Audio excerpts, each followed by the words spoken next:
Buenas noches, bienvenidos al Colegio Médico, al Consejo Regional 9 de ICA. Esta noche tenemos al doctor Luis Edgardo Figueroa Montes, quien nos acompaña con el tema obtención plasma de donantes convalecientes para el tratamiento del SARS-CoV-2. Para empezar, primero agradecer al doctor Julio Torres Chang y a toda su directiva por el interés que tiene en mantenernos actualizados. Y luego dar la bienvenida a un profesor médico patólogo del Hospital 3 Suárez Angamos de Salud Lima, miembro de la Asociación Médica Peruana de Patología Clínica, presidente del Comité Nacional de Patología Clínica de Salud 2020, miembro de 2 comités técnicos nacionales del Instituto Nacional de la Calidad. Doctor, el tema que hoy nos ocupa es un tema que nos preocupa mucho, sobre todo a los que trabajamos en patología clínica, los que trabajamos con bancos de sangre. Le comunico que nosotros aquí en la región tenemos 2 centros de hemoterapia tipo 2, uno que es el Hospital Regional de Ica y el otro es el Hospital Augusto Hernández Mendoza de Salud. Y sé que los 2 bancos de sangre tienen la capacidad de preparar plasma de donante convaleciente. Sin embargo, lo que necesitamos es un mayor conocimiento sobre el uso y la obtención de este nuevo tratamiento. Esperamos entonces con ansia sus palabras y que nos lleven a un paso más en el tratamiento de estos pacientes afectados por el COVID-19. Bienvenido, doctor. Podemos comenzar la reunión. Muchas gracias, doctora Brizuela, por su presentación. En realidad, para mí es un honor el día de hoy poder dirigirme a toda la comunidad iqueña, en especial a todos los colegas, para hablar de ese tema que, como muy bien dice la doctora, es importante, más aún en el periodo que ustedes se encuentran de la epidemia, en la curva que se encuentran. En realidad agradezco al Colegio Médico también por invitarme una vez más. Y bueno, no pienso extenderme un poco más, así que vamos a comenzar la presentación. En realidad esta es una conferencia realizada haciendo una revisión importante, digamos, de todo el contexto técnico que tiene y además en nuestra realidad en base a la normativa actual que existe ya del Ministerio de Salud. Muy bien, entonces vamos a hacer una revisión, digamos, de diferentes ángulos del uso del plasma convaleciente para los pacientes con SARS-CoV-2. Yo lo que voy a advertir el día de hoy, no tengo conflictos de interés, soy médico patólogo clínico y como muy bien dijo la doctora, la patología clínica o las UPSS de patología clínica están a cargo de los bancos de sangre o centros de hemoterapia, como todavía se les reconoce. Al día de hoy, ya lamentablemente tenemos cerca de 10.226 fallecidos en nuestro país. Ya superamos la cifra de los 10.000 y bueno, yo solamente desde aquí, unos segundos de silencio por todas aquellas personas que han perdido un familiar. Creo que no existe un solo peruano que no haya sido tocado por esta epidemia, por esta pandemia de una u otra manera.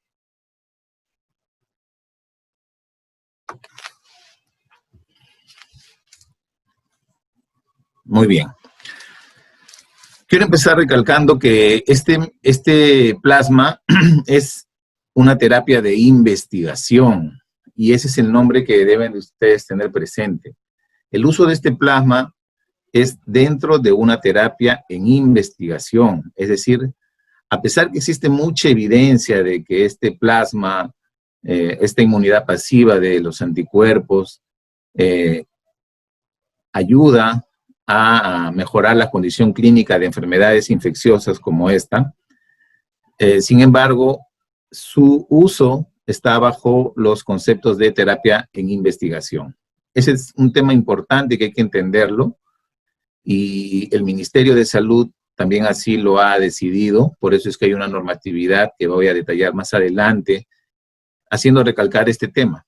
Por lo tanto, al ser una terapia en investigación, tiene que ceñirse estrictamente a la metodología científica y la rigurosidad de los diseños de investigación o protocolos que se puedan hacer a nivel nacional.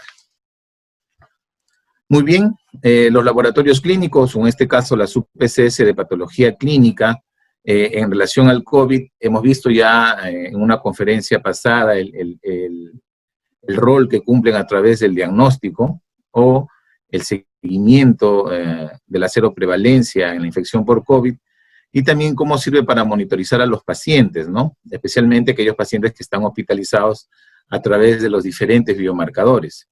Y ahora vamos a ver cómo se involucran los bancos de sangre para el poder tener este plasma convaleciente que puede servir como parte del arsenal terapéutico para los pacientes con SARS-CoV-2, o con COVID en este caso. Un tema que quiero que se entienda bien es esta parte, y es que este plasma puede obtenerse de una donación de un paquete tradicional, de un paquete de sangre total. Estas son las bolsas vacías, pero estas bolsitas vacías tienen anticoagulante, ¿no? Al tener anticoagulante ayuda a que se separe más rápido el componente celular, glóbulos rojos, glóbulos blancos y el plasma.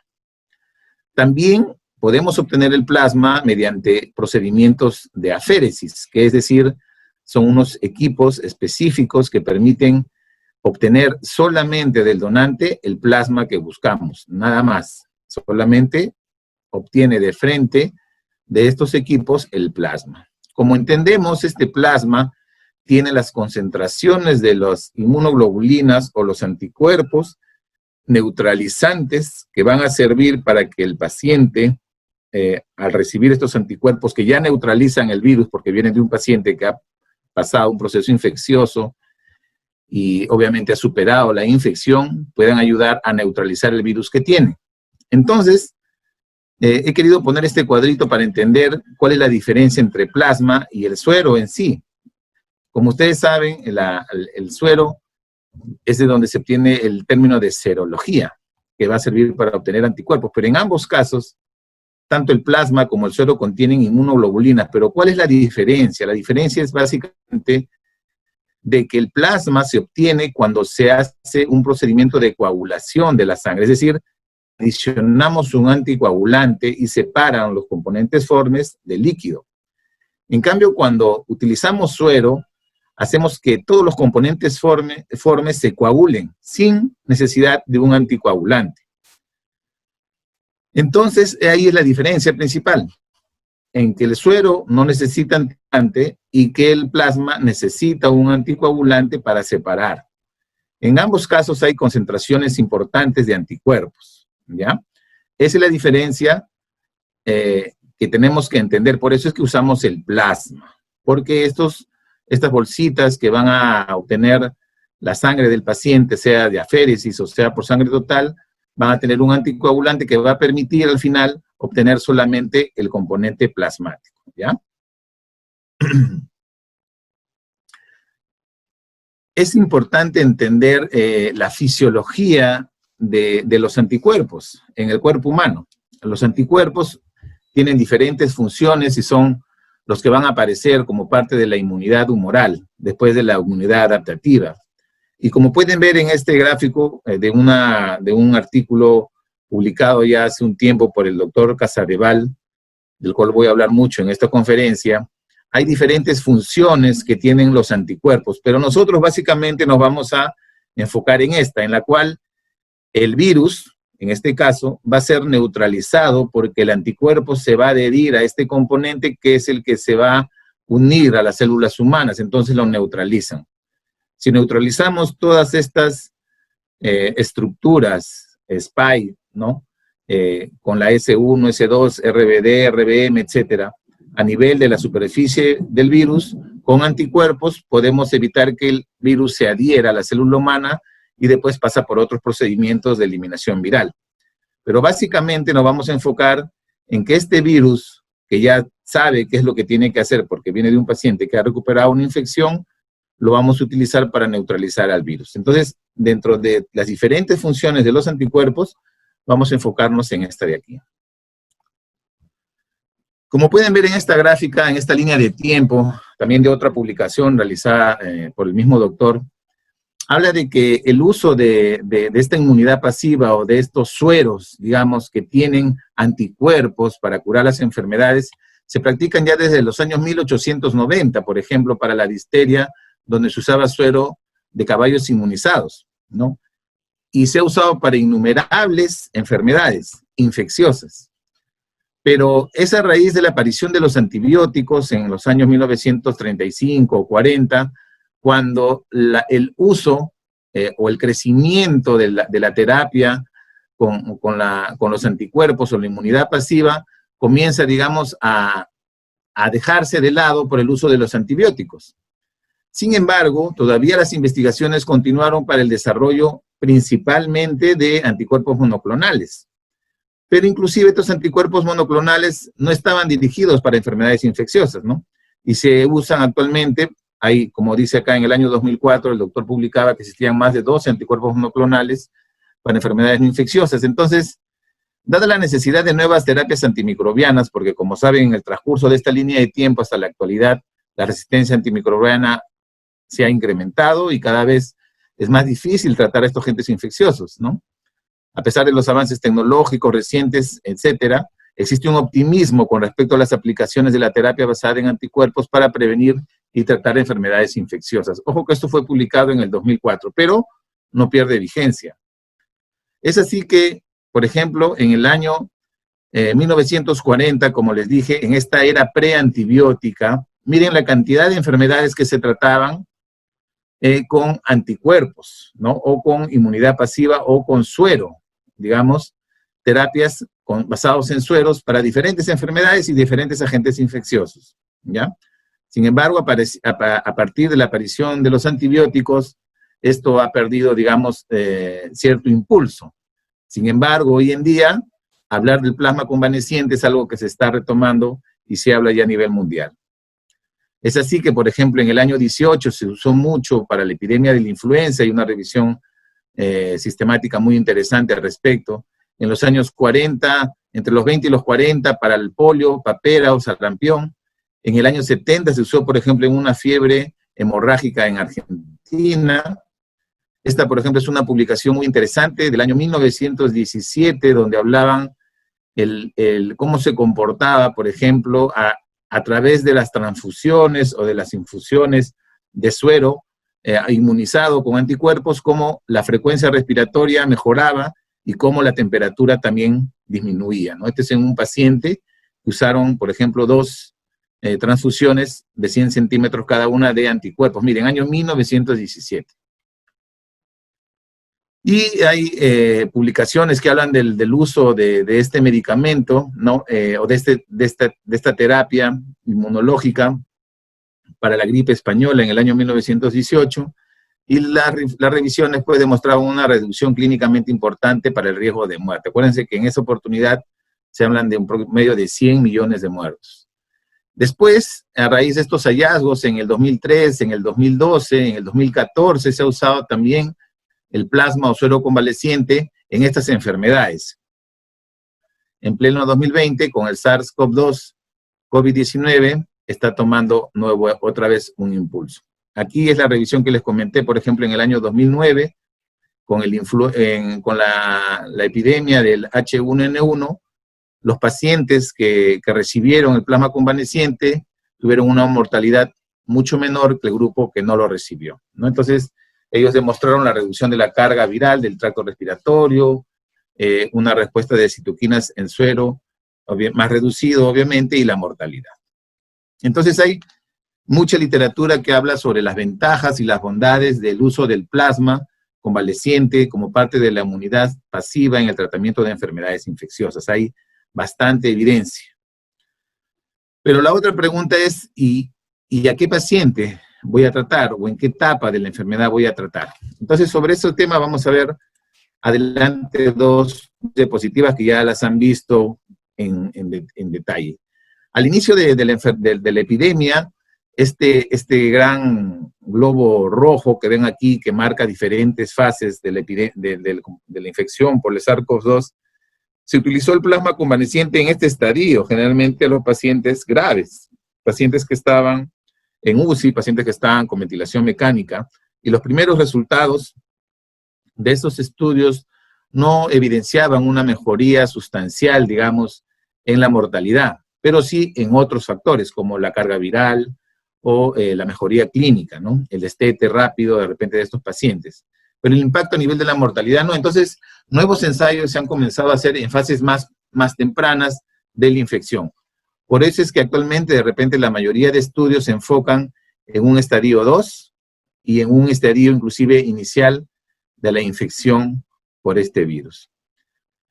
De la misma forma que se usa en estas etapas, hay que entender que los pacientes que presentan síntomas severos o que son hospitalizados y que al final van a generar una respuesta inmunológica por la infección por el SARS-CoV-2, se está evidenciando que tienen una mayor concentración de anticuerpos versus aquellos que tienen síntomas moderados o leves o asintomáticos. Es ahí, por ejemplo, que algunos ensayos clínicos que se están desarrollando están seleccionando a este tipo de pacientes como potenciales donantes. Vamos a verlo más adelante. Entonces, el plasma convaleciente o este plasma, digamos, se obtiene mediante procedimientos que están enmarcados dentro de los sistemas de gestión de la calidad de los centros de hemoterapia o bancos de sangre a nivel nacional, ¿no? Son los profesionales de la medicina de laboratorio que están involucrados en los procesos del banco de sangre, los responsables de implementar y diseñar todos los pasos para una obtención adecuada del plasma en los pacientes. Ojo que este trabajo es multidisciplinario y vamos a ver más adelante que dentro de la misma norma incluyen un concepto importante que está relacionado al talento humano.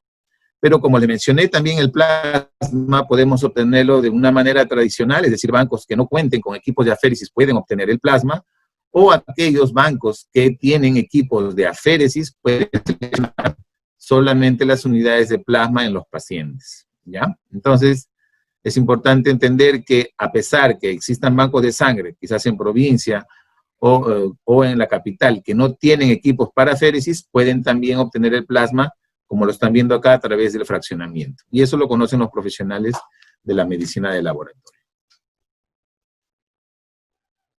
Muy bien.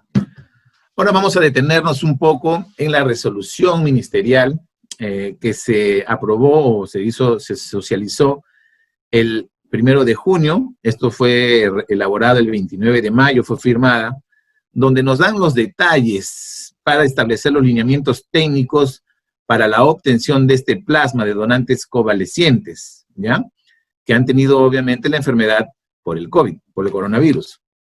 Entonces, en esta norma se comienzan a detallar cuáles son los pasos o qué es lo que tenemos que hacer para poder implementar o obtener este tipo de plasma. Y es donde vamos a detallar un poco lo que dice esta norma. Entonces, esta norma refiere que el ámbito de la aplicación, por ejemplo, es de cumplimiento obligatorio por las personas naturales o jurídicas, entidades públicas o privadas, nacionales o internacionales, que realicen o se vinculen con estudios de investigación como ensayo clínico en seres humanos o dentro de un programa de uso compasivo que se encuentran autorizados por el Instituto Nacional de Salud para su ejecución en territorio nacional. Como les dije en un principio, este es un producto terapéutico, por lo tanto, está inmerso dentro de la normatividad de ensayo de investigación. Y como ustedes saben, el Instituto Nacional de Salud cuenta con el Registro Peruano de Ensayos Clínicos, el REPEC, del cual vamos a hablar un poco más adelante.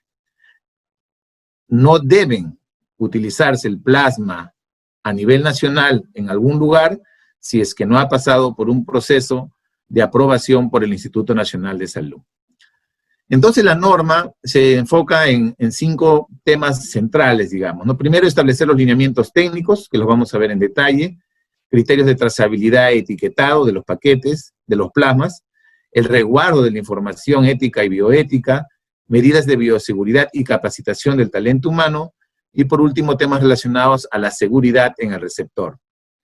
Entonces, de estos temas vamos a tratar de hablar de manera general, pero entendiendo que el uso de este plasma está bajo el ensayo clínico. Entonces, tenemos que entender que si queremos hacer uso de este plasma en algún establecimiento de salud del territorio nacional, está enmarcado bajo toda la normatividad de ensayo clínico. Aquí en la norma especifica qué es un ensayo clínico, cuáles son las características. Les dejo ya para que ustedes lo puedan revisar con más detalle. Entonces, todos los establecimientos que quieran, o sistemas de salud, o establecimientos, si es en este caso multicéntrico, que deseen postular, deben enviar su protocolo de investigación al Instituto Nacional de Salud. Los ensayos clínicos que utilicen sangre humana y sus hemocomponentes como productos de investigación, acuérdense que es un producto terapéutico en investigación, intervención en estudios, son autorizados por el INS. El INS cuenta con un comité de ética en investigación, y que va a evaluar su protocolo. Es importante aquí tener el asesoramiento de profesionales que tengan experiencia en este tipo de estudios para que de repente en una primera revisión con pocas observaciones su ensayo sea aprobado, ¿no? Es un tema complejo porque los profesionales o el investigador principal tiene que tener una experticia en el desarrollo de ensayos, los miembros sean investigadores o investigadores y todos los que estén involucrados en este protocolo deben tener algunas competencias mínimas para desarrollar ese tipo de investigaciones, ¿no? Por lo tanto, es importante asesorarse bien, al menos de los que ya han presentado sus protocolos, inclusive ya hay protocolos aprobados, para que le cuenten un poco su experiencia.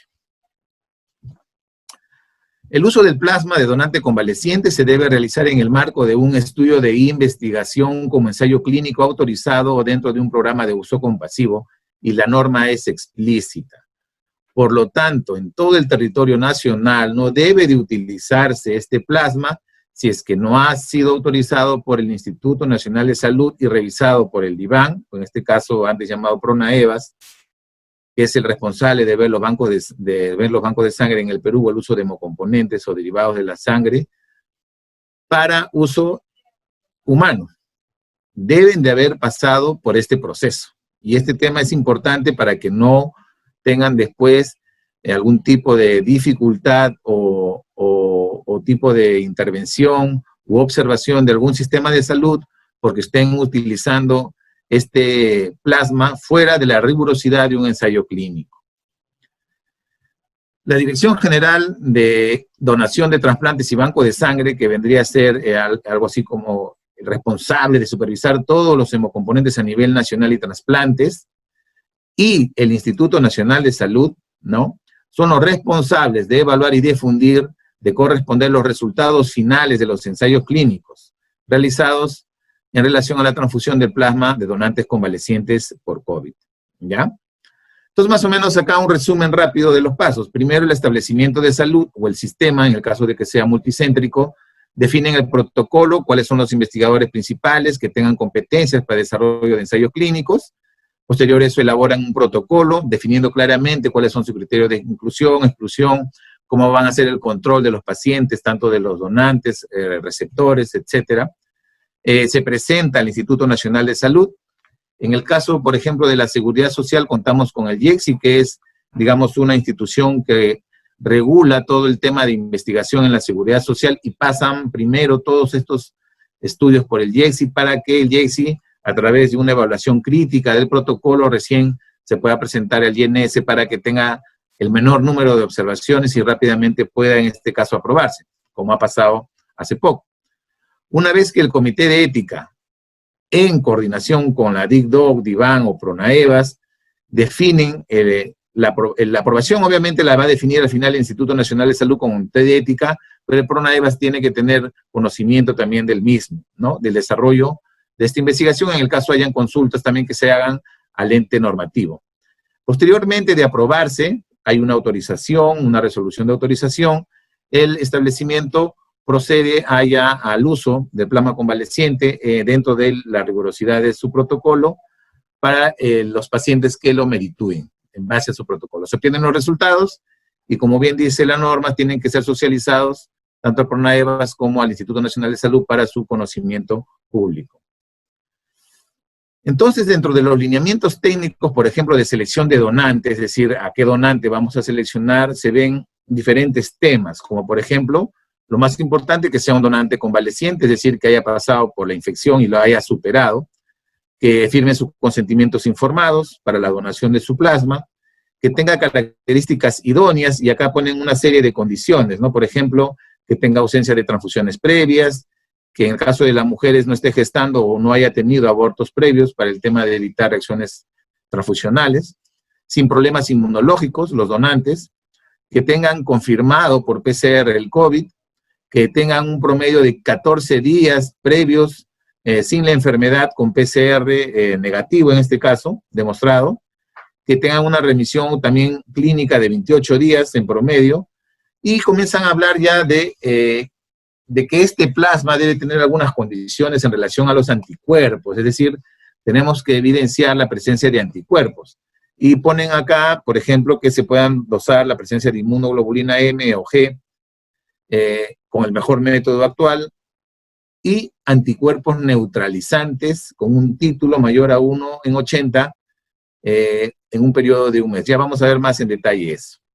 Entrevista clínica y evaluación médica del donante. Si es por aféresis, se recomiendan las recomendaciones de la Sociedad Americana de Aféresis, y realizar, obviamente, el tamizaje de la unidad recolectada como cualquier hemocomponente en base a la normatividad real. Y después, inclusive, acuñan el término de hemovigilancia, es decir, todo el proceso de seguimiento de los hemocomponentes. Entonces, aquí, en este capítulo, en esta parte, comienzan ya a hablar algunos detalles sobre qué hay que buscar en este plasma convaleciente, y comienzan a mencionar la presencia de anticuerpos neutralizantes contra el SARS-CoV-2. Y hablan de un título, de 1 en 80, por ejemplo, ¿no? En caso de no poder este examen realizarse, la titulación de anticuerpos neutralizantes, a efectos de poder continuar con el proceso de selección, dice que en una fecha posterior de un mes se puede hacer todavía esta titulación. En el caso de que no se llegue a realizar la misma, se va a tener que eliminar la unidad. Entonces, los anticuerpos neutralizantes son anticuerpos que han producido los pacientes que han superado la enfermedad y que al pegarse al virus simplemente lo neutralizan, de tal manera que este virus ya no produce infección. Pero como pueden ver acá, definieron un mes. Sin embargo, hace poco, el 25 de junio, se enmendó, digamos, o se trató de flexibilizar esto, porque comentarles un poco de que esta metodología todavía en el país no se realiza. Entonces era, digamos, una limitación importante para los investigadores o los que han presentado sus protocolos este tema, de tal manera que al final el Instituto Nacional de Salud, en coordinación con la DICDOC, y bueno, al final ellos han sido los que han ampliado este tiempo hasta un año, ¿no?, para poder dosar y tener el título ideal de estos anticuerpos. Entonces, como ustedes saben, ante la infección inicial, la presencia del virus va a estar presente en las vías aéreas principalmente, y comienza a caer ya la replicación viral, pero comienzan a aparecer los anticuerpos, ¿no? Acá en este gráfico comienzan, por ejemplo, a verse a partir del 4º, 5º, 6º día la presencia de ellos, y son estos anticuerpos neutralizantes, son estos anticuerpos que van a neutralizar al virus los que vamos a tratar de determinar. Entonces, para determinar estos anticuerpos, la presencia de estos anticuerpos, ya no estamos hablando del virus, sino la respuesta a la infección, tenemos dos métodos, digamos, ideales, ¿no? Tenemos métodos cuantitativos, es decir, equipos automatizados, grandes, que me permitan ver y dosar la cantidad de anticuerpos. Esto puede ser también por ELISA o por métodos de quimioluminiscencia o luminiscencia, donde yo pudiera cuantificar indirectamente o directamente la concentración de anticuerpos en esa muestra. Es decir, voy a llevar a un valor de titulación. Estos métodos son semi-cuantitativos o cuantitativos, pero en general me pueden decir en promedio qué concentración tiene de anticuerpos este paciente. Y de la misma forma me lo pueden hacer los anticuerpos neutralizantes. Y como dije, Estos anticuerpos son los que neutralizan al virus, ¿no? Pero hay limitaciones para su elaboración. Y acá más o menos un detalle de cómo sería. Esta es una manera. Hay 2 o 3 maneras de hacerlo. Eso depende de... Pero acá un ejemplo sencillo. Este amarillito que ven aquí es el plasma del paciente que se asume que tiene anticuerpos. Entonces, este suerito, este plasma del paciente, yo lo diluyo, es decir, voy diluyéndolo a la mitad, en 3 partes, en 4 partes, voy a hacer una dilución de la misma cantidad del plasma en diferentes tubitos y le adiciono una suspensión del virus. En este caso puede ser el coronavirus o puede ser pseudovirus. Ya eso lo vamos a ver un poco más adelante. La idea es que si en esta concentración yo tengo anticuerpos, inmediatamente lo van a neutralizar. Ojo que estos son ensayos in vitro. Esto es lo que pasaría in vivo. Es decir, estos son ensayos que se realizan en laboratorio con niveles de bioseguridad nivel 3. Es decir, laboratorios que tienen que tener cuidado por la manipulación de estos agentes infecciosos. Una vez que se han hecho esta combinación entre los anticuerpos y la suspensión viral, se procede a sembrarlo tal cual se hace en microbiología. Pero estos platitos que ven aquí tienen células humanas que expresan el receptor del virus.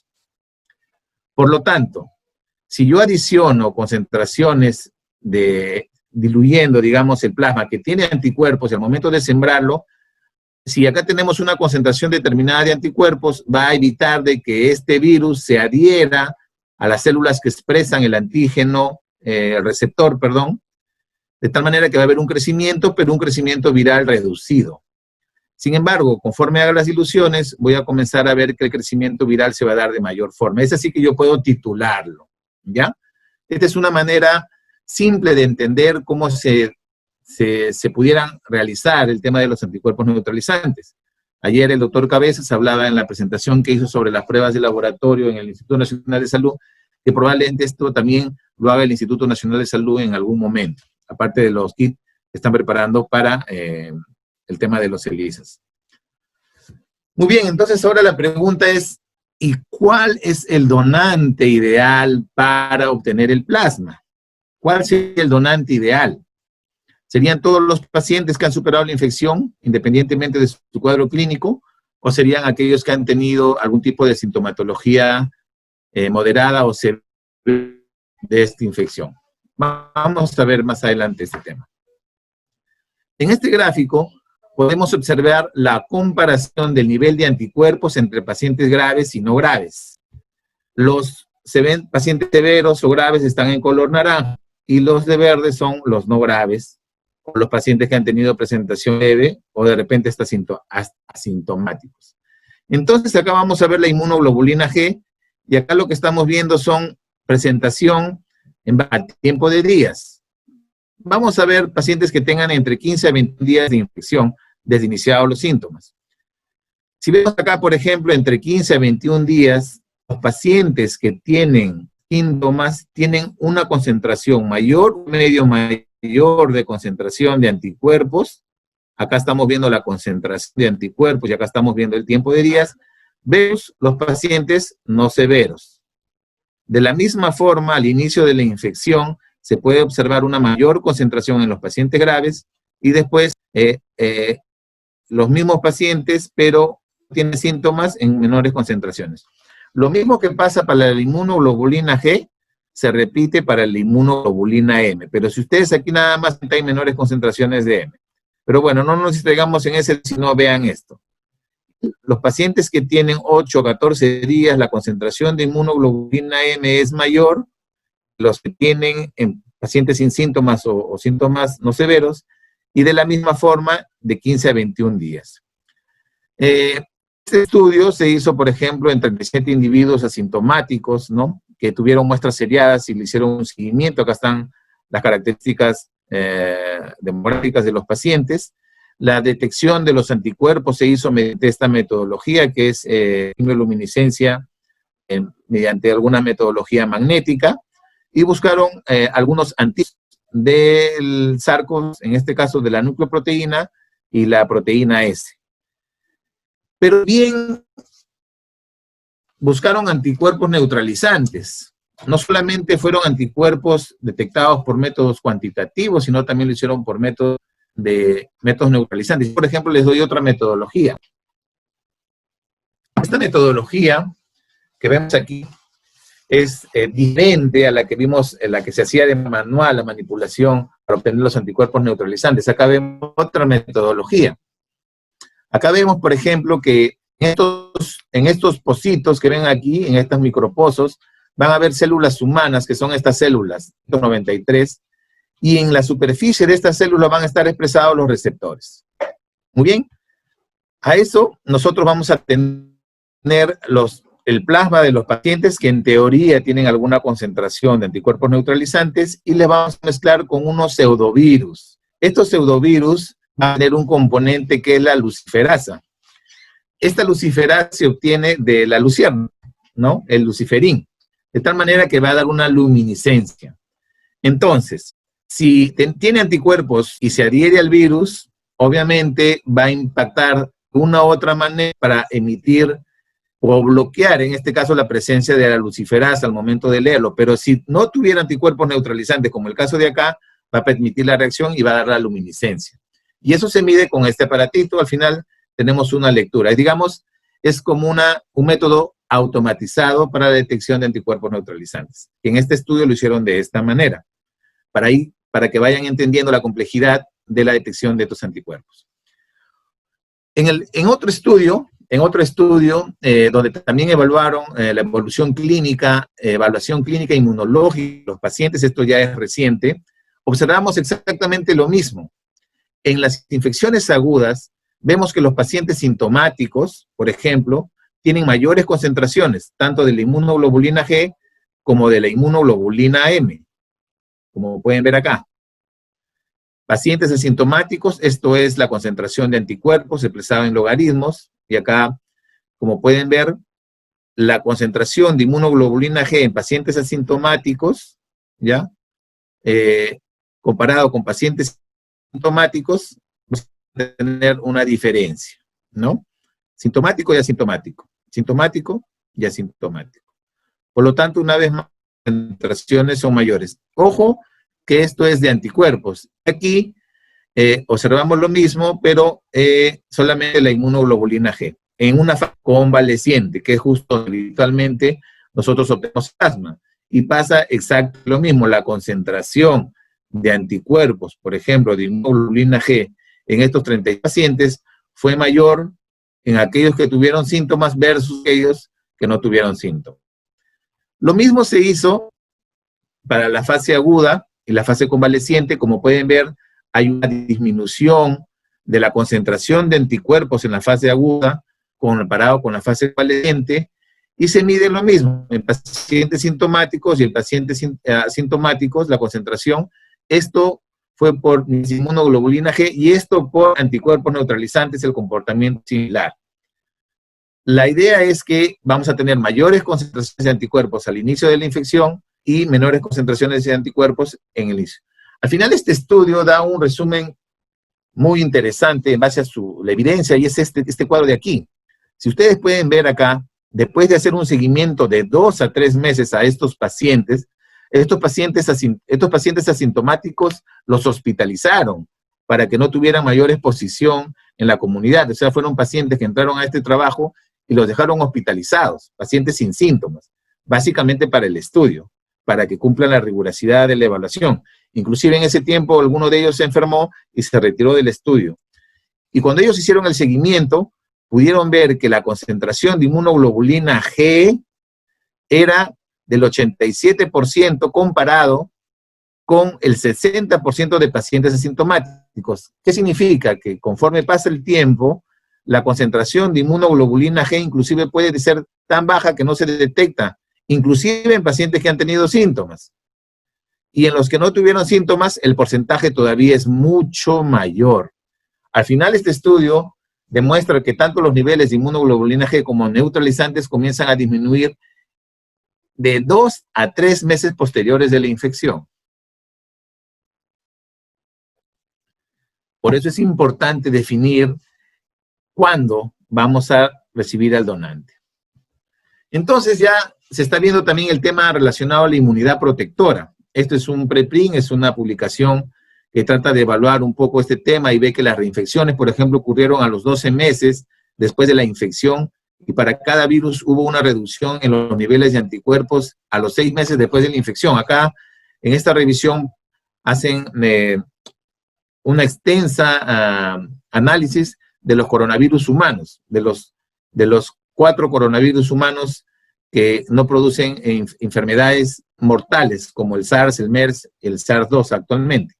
Al final dice que los coronavirus humanos estacionales parecen inducir una inmunidad de corta duración con una rápida pérdida de anticuerpos. Entonces, este estudio, digamos, en revisión todavía, habla de que en promedio al año podemos, entre 6 a 12 meses ya podemos dejar de tener una presencia de anticuerpos importante en el coronavirus.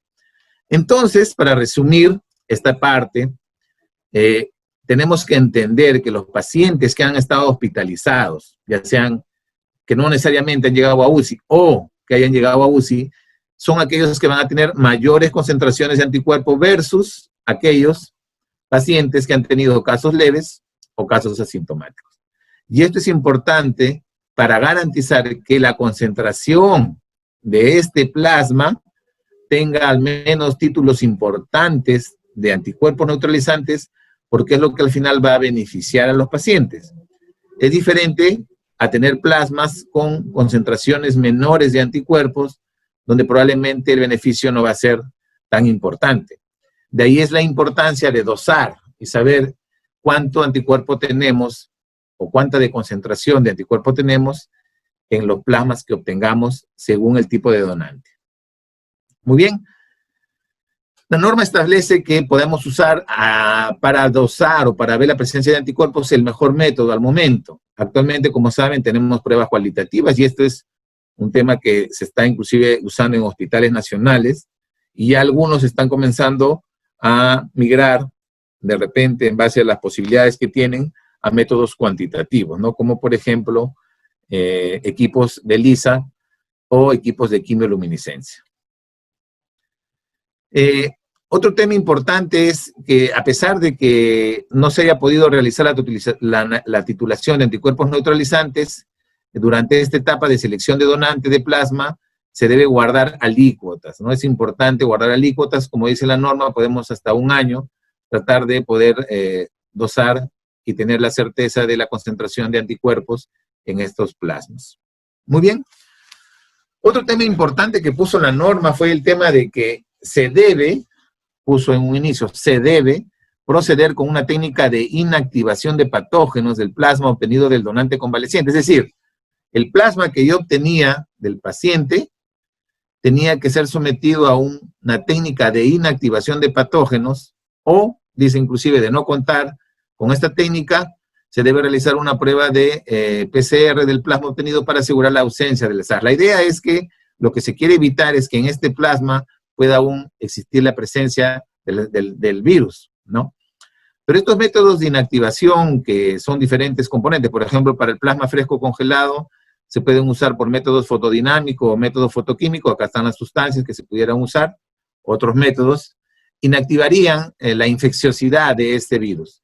Pero, una vez más, en esta nueva resolución que ha sacado la DICDOC, recomienda, ya no dice se debe, recomienda usar la técnica de inactivación de patógenos o el PCR. Entonces ya no dice se debe, sino que se recomendaría. Esta es también era una limitación importante para el desarrollo de protocolos, pero ya es algo que el mismo ministerio, digamos, a través de la DICDOC ha mejorado, digamos, este componente, ¿no? Esta limitación. La norma también habla de cómo debemos de almacenar este plasma, pone algunas condiciones que ya, bueno, los de la especialidad conocemos, establece algunos lineamientos para la distribución y transporte de estas unidades de plasma, como se hace actualmente para los hemocomponentes, bajo el mismo criterio. Habla temas importantes sobre la trazabilidad y la cadena transfusional, es decir, el seguimiento desde la donación, el transporte, la llegada a los establecimientos, ¿no?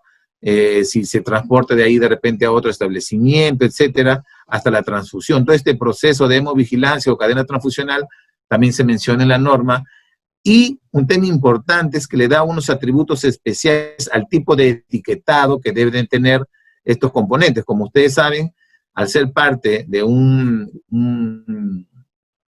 producto terapéutico de investigación, tiene que tener alguna característica especial. En este caso, esta es una etiqueta del FDA, como ejemplo, que está publicado por la Asociación Americana de Bancos de Sangre. Otro tema importante es la confidencialidad de las personas que están participando en este ensayo, tanto de los donantes como los receptores, ¿no? El resguardo de la información, los sistemas de información que sirven para resguardar la información de estos pacientes, la confidencialidad y los temas relacionados a la ética y bioética de riesgo-beneficio, autonomía, la capacidad de decisiones que tienen todos los pacientes que se van a beneficiar, etcétera, etcétera, como parte de estudios de ensayos clínicos.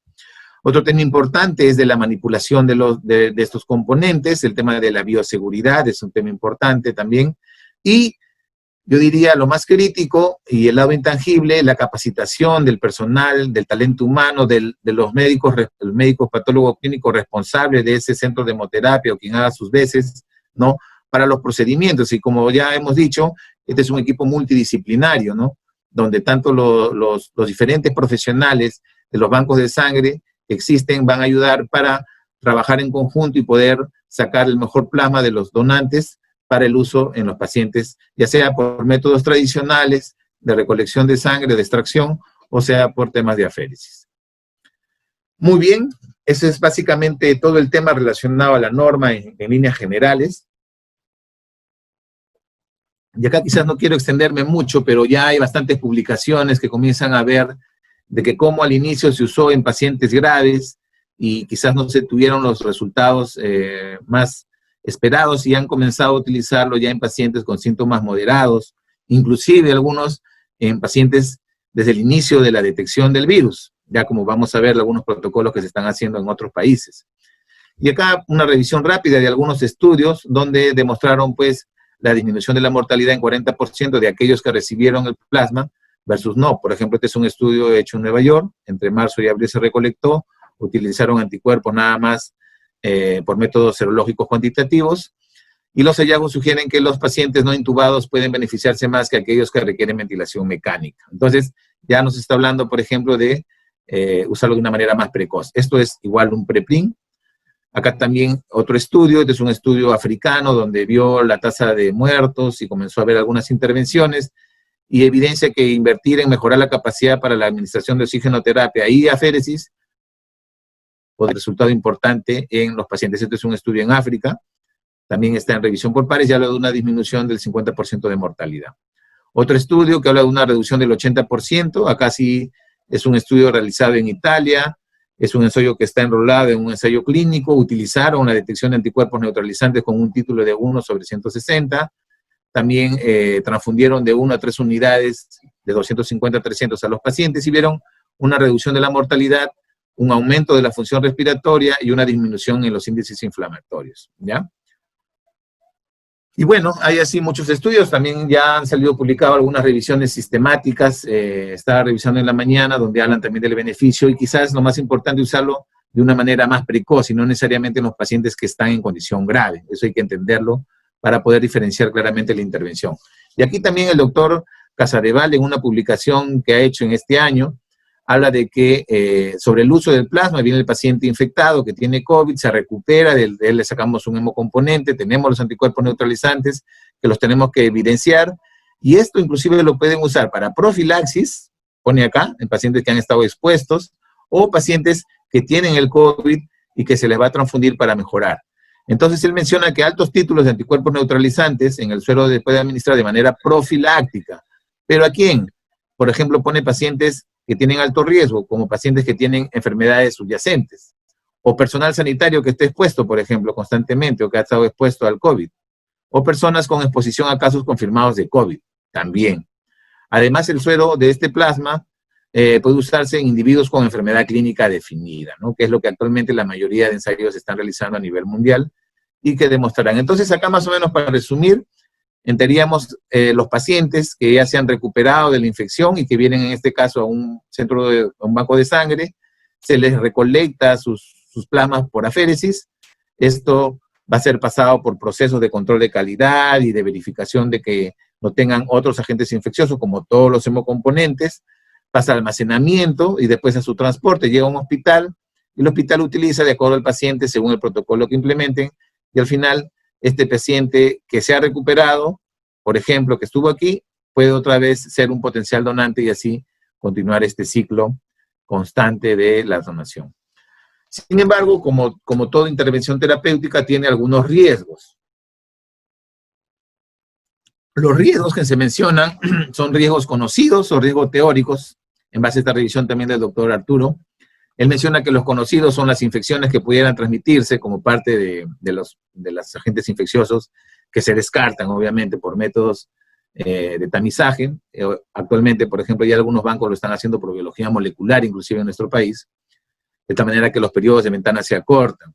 El otro tema son las reacciones inmunológicas, ¿no? Por ejemplo, las famosas TRALI, o las reacciones relacionadas al pulmón. Entonces, todos estos riesgos conocidos están asociados a la transferencia de sustancias en la sangre, en este caso en el plasma, ¿no? Que pudiéramos pasar. Sin embargo, hay otros riesgos teóricos, y bueno, a mí en lo personal me llamó mucho la atención este riesgo que le llaman mejora dependiente de anticuerpos. Y siglas en inglés es ADE, y dice que esto promueve la ingesta celular de complejos virus anticuerpos, es decir, como el virus está aquí y ha sido marcado, ya sea por el anticuerpo, por el complemento, va a introducirse a la célula. Y al introducirse a la célula puede generar más bien lo contrario de promover una replicación viral y terminando en reacciones inflamatorias mayores o persistir la replicación del virus. Entonces esto podría ser un riesgo teórico que se está viendo asociado al coronavirus y bueno, esos serán motivos de investigación más adelante. Inclusive también una revista peruana del Instituto Nacional de Salud que habla todo el tema inmunológico lo menciona. Y pacientes pudieran ser más vulnerables a la reinfección por SARS-CoV-2, es lo que también menciona en esta revisión el doctor Arturo. Al final, la evaluación del riesgo-beneficio siempre se va a considerar individualmente en cada paciente.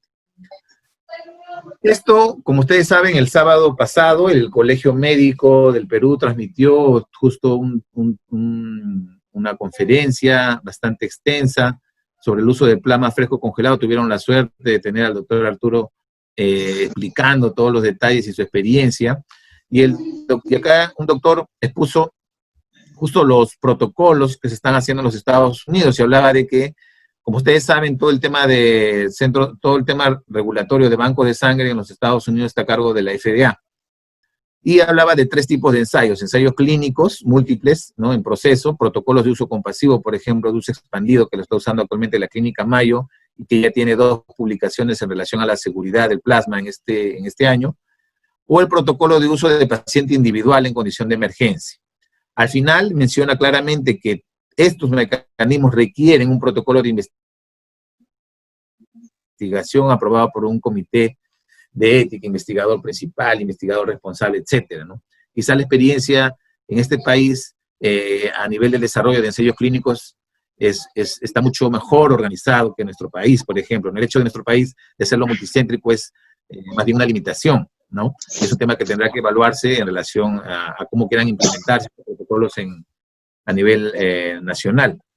El FDA ya ha prohibido todas las guías y recomendaciones, etcétera. Y al final hay un programa de acceso ampliado. Muy bien, esto está realizado y monitorizado por la Clínica Mayo. Acá está la página donde ustedes pueden encontrar la información que está disponible.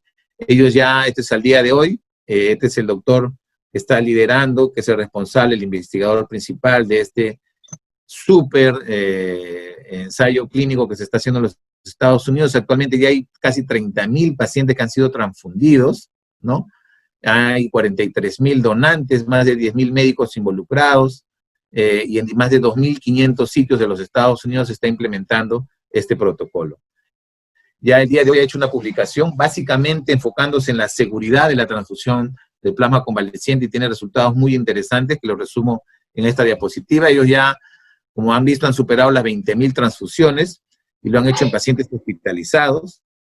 Este corte es del 3 de abril al 2 de junio y han encontrado al final una tasa de mortalidad a los 7 días del 8%, ¿no?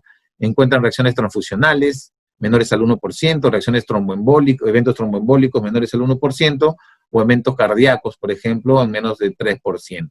Al final hay una mejoría de aquellos pacientes, o estos eventos son mucho menores en pacientes que no ingresan a UCI, por ejemplo, un 6% versus 10%, pacientes que no están en ventilación mecánica, 6% versus 12%, o pacientes que no tienen sepsis o disfunción multiorgánica de 4% versus 7%, ¿no?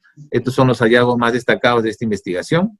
Entonces, estos datos actualizados proporcionan pues, una evidencia sólida de que la transfusión de plasma convaleciente es segura en pacientes hospitalizados y respaldan la noción de que la administración temprana del plasma dentro del curso clínico, dice, es más probable que reduzca la mortalidad. Ellos hablan claramente de que un uso del plasma convaleciente en etapas más tempranas de la enfermedad ayudan a reducir la mortalidad. Y aquí ellos van viendo cómo la mortalidad, conforme incrementan el número o semanas de pacientes transfundidos, está llegando ya, como han visto, al 7%. Y esto es como ha ido reduciéndose su mortalidad de un 15% hasta hoy día el 7%. Estos cada 7 días van haciendo el corte. Y cómo por la densidad del número de pacientes enrolados en los Estados Unidos y por estado, se ven acá la cantidad de sitios y cómo se va usando este tema. Otro tema que también están usando ya en los Estados Unidos es el uso de este plasma convaleciente en sujetos ambulatorios. Esto me llamó bastante la atención, por eso puse la diapositiva. Hablan de un ensayo clínico como profilaxis post-exposición, y acá son los contactos de alto riesgo con prueba molecular negativa. Se le interviene con plasma convaleciente con anticuerpos que tengan este título, mayor a 1/320, con plasma control. Y el análisis primario va a ser incidencia acumulada, ¿no? Al día 28. Igual están implementando un ensayo clínico a pacientes COVID leve, ¿no? También personas no hospitalizadas con prueba molecular positiva, intervención, igual el mismo título, y acá la incidencia acumulada o muerte previo a una hospitalización. Entonces, como están viendo, ya este plasma lo están usando al inicio de la evolución de la infección en los pacientes. Otra doctora, Angélica Zamudio, contó su experiencia en Paraguay. Acá más o menos está el diseño también de su ensayo clínico multicéntrico. Ellos han agrupado 7 hospitales, por ejemplo, no ponen las características que tienen que tener sus donantes, el proyecto, las intervenciones, el seguimiento que están haciendo, etiquetado, en fin. Y bueno, ya ustedes pueden acceder a la conferencia, está en el Colegio Médico del Perú, fue el sábado pasado, y ahí están todos los detalles de esta ponencia. Ahora, en nuestro país, si nosotros revisamos el registro peruano de ensayos clínicos, hay 2 ensayos, esto fue hasta el día de ayer, 2 ensayos que se han aprobado, que ya tienen aprobación, que están activos y son los que están abajo. Uno es Perú con plasma, ensayo clínico aleatorizado para la evaluación de la seguridad y eficacia del uso de plasma convaleciente en pacientes hospitalizados con COVID.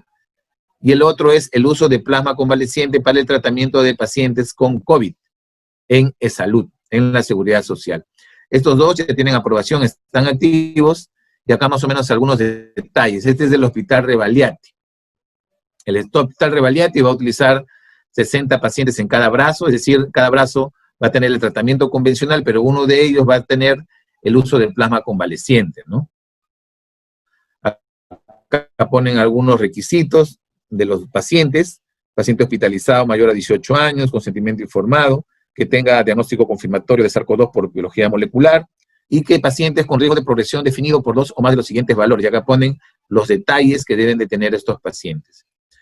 La intervención básicamente es plasma convaleciente versus el estándar de cuidado, ¿no? Como dije, ya esto ha sido aprobado mediante esta resolución directoral, y el 25 de junio ha sido aprobado, digamos. Pero esto va a depender todavía de que el Hospital Rebagliati, a través de los investigadores principal, el investigador principal y el equipo de co-investigadores, decidan cuándo comenzar a desarrollar este tipo de plasma. En algún momento hará una difusión para que ya se acerquen algunos donantes, establecerán los requisitos de los donantes, que debe estar en su protocolo, que todavía no he tenido la suerte de acceder, pero ya eso lo vamos a conocer en detalle. Y el otro protocolo, como les dije, es Perú con plasma, es un ensayo clínico aleatorizado para la evaluación de la seguridad y eficacia del uso del plasma convaleciente en pacientes hospitalizados con COVID. Y bueno, acá ponen que son menos pacientes, son 49, total 98, y lo van a seguir por 6 meses. ponen también que cumpla con requisitos de donación, haber sido hospitalizado. Acá, este es bien interesante porque ellos están considerando como donantes estas características. Ojo, ellos están poniendo los donantes. Deben haber estado hospitalizados por enfermedad moderada o severa causada por COVID en los últimos 3 meses, ¿ya? También que tenga diagnóstico confirmatorio por PCR y ser asintomático por lo menos 28 días. Entonces, ellos, como hemos visto en la presentación, al seleccionar este tipo de donantes, estarían garantizando la presencia de una mayor concentración de anticuerpos. Igual la intervención son 1 o 2 unidades de plasma convaleciente en pacientes recuperados versus el tratamiento local. Acá están los investigadores que están desarrollando este estudio, este ensayo clínico. Esta es la característica del donante, de los pacientes que van a recibir al final las características. En fin, todo eso lo pueden encontrar en la página del Instituto Nacional de Salud a través de REPEC, y ahí están algunas características de los estados. Igual, esto está aprobado y el 27 de junio fue aprobado. Acá algunas características. Este estudio, a diferencia del de la Seguridad Social, que solo se va a realizar en el Hospital Rebagliati, Hospital Nacional Delgado Rebagliati, este estudio se va a hacer en el Instituto Nacional de Salud de San Borja y en el Hospital Nacional Hipólito Unanue. Son 2 establecimientos de salud y ahí se va a aplicar el plasma en estos pacientes cuando esto ya comience también a desarrollarse. Muy bien, eso prácticamente ha sido una revisión bastante objetiva, digamos, del plasma a nivel de nuestra normatividad nacional y de lo que se ha podido obtener. Y quería terminar esta presentación con las recomendaciones que dio el doctor Suárez Oño hace poco, también en una conferencia al Colegio Médico de Ica, donde definía que en estas intervenciones de fase post-pico pandémico hay que tratar de tener estas 5 intervenciones o estas 6 intervenciones para mejorar el futuro de lo que se viene, ¿no? Mejoras en la capacidad resolutiva de los establecimientos de salud, intensificar la comunicación a la población para el tema de lo que ya conocemos, distanciamiento social, mascarillas, lavado de manos, etcétera. Ahora también con el tema de los protectores oculares, el ordenamiento de los establecimientos y cómo va a ser esta escalada de la reactivación económica y servicios públicos, la protección de trabajadores, en especial aquellos que tienen cara de atención al público, ¿no? Los que prestan esos servicios tienen que ser trabajadores que probablemente a nivel de los riesgos de evaluación de infección por COVID debamos garantizar. La vigilancia epidemiológica intensificada que tiene que continuar para tratar de ir definiendo esos clústeres de infección y tratar de cercarlos, de repente hacer un mayor uso de las pruebas por biología molecular sería el escenario ideal. Y al final, ya preparándonos, he visto que ya hay un grupo para la vacuna, que en mi opinión aparecen en este momento, en fin.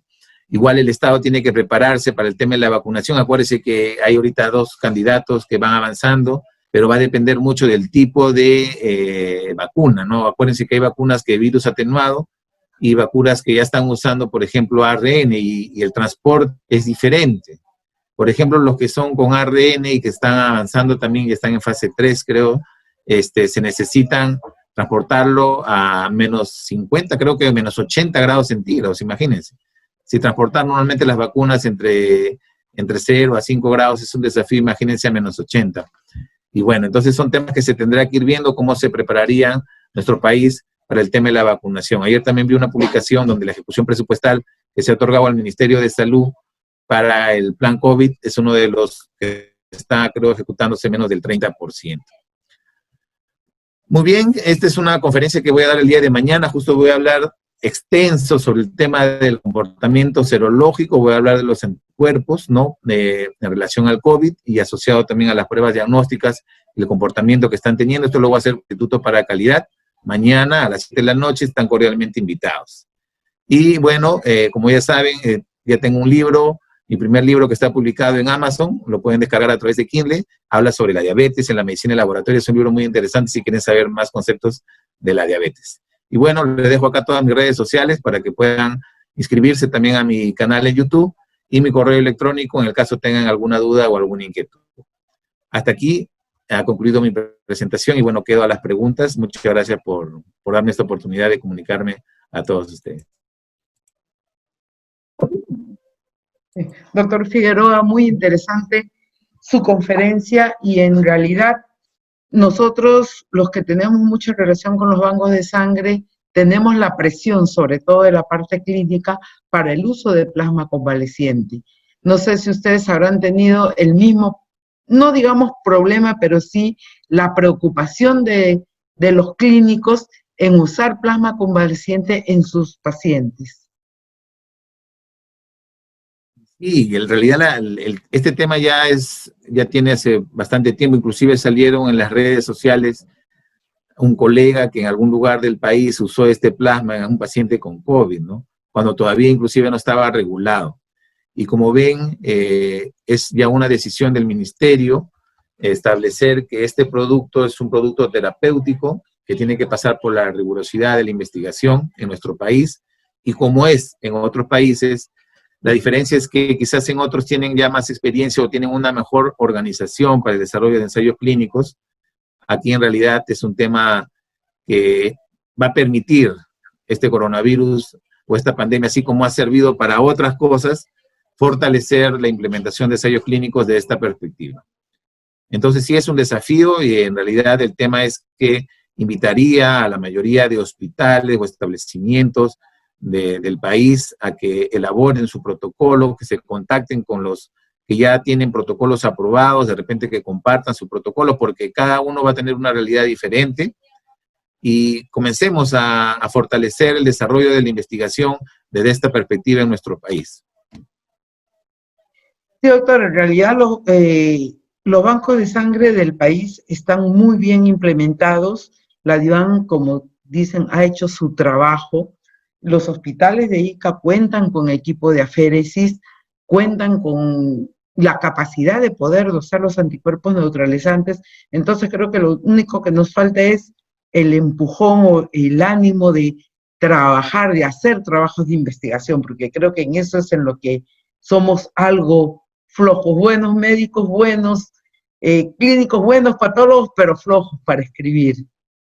Doctor, muchísimas gracias. No sé si tal vez darnos ánimos para que nos unamos y poder trabajar en conjunto, porque al final la población es la que está en estos momentos sufriendo y confían en nosotros.